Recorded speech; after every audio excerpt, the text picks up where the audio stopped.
In this video, I'm going to show you how to speed ramp in Davinci Resolve. First of all, you're going to open Davinci Resolve. If you already have an icon of Davinci Resolve on your desktop, you can just double click on that to open it.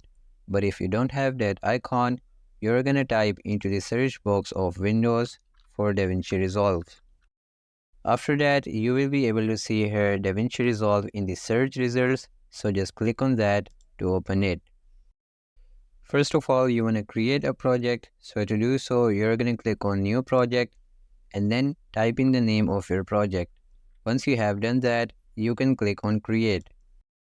Once your Davinci Resolve has been opened, you're going to make sure that you're in the editing section. So to check this, you're going to click on this third option, which is Edit. And once you do so, you will be redirected to this kind of interface. First of all, you're going to import your media. Just right click here and then click on Import Media. Then just drag and drop the media you imported into your timeline. And to speed ramp your video, first of all, you're going to right click on your video. Then you're going to click on Retime Controls.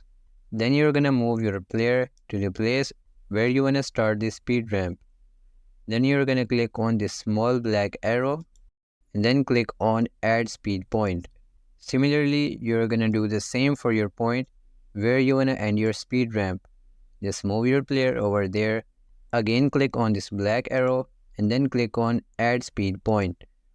Now we can increase the speed of our clip between these two speed points. Just click on this small arrow again, and this time you're going to move your cursor to change speed, and then you can speed up your clip to 800%. The speed ramp has been added, but as we can see, we want to make it smoother. So to do so, you're going to right click on this clip again, and this time you're going to click on Retime Curve. Then you should be able to see here this section. First of all, you're going to click on this arrow on the left side of your retime frame, and then you're going to uncheck retime frame and check the option retime speed. Then you will be able to see here these kind of curves. So to make it smoother, first of all, you're going to click on the first keyframe and then click on this curve. Similarly, you're going to do the same for the second keyframe as well. Just click on that keyframe and then click on the first curve.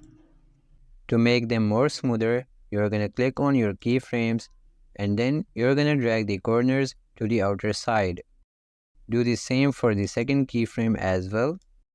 And once your clip is exported, you will be able to see here this kind of smooth speed ramp.